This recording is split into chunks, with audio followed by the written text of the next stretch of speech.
PT PLN, Persero, melalui Unit Induk Pembangunan, UIP, Sulawesi dan Unit Pelaksana Proyek, UPP, Sulawesi Tenggara terus berkomitmen menghadirkan infrastruktur ketenagalistrikan andal melalui pembangunan saluran udara tegangan ekstra tinggi, SUTET, 275 kV Andowia, Kendari.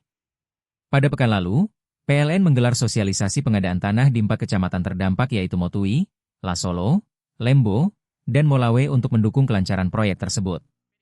Sosialisasi ini bertujuan menyampaikan informasi terkait nilai ganti rugi hasil penilaian Kantor Jasa Penilai Publik, KJPP, mekanisme pengadaan tanah, dan memperkuat koordinasi antara PLN, masyarakat, dan pemerintah daerah. Manajer UPP Sulawesi Tenggara, Roni Aprisaputra, mengatakan bahwa keterlibatan masyarakat sangat penting untuk mendukung proses pembangunan.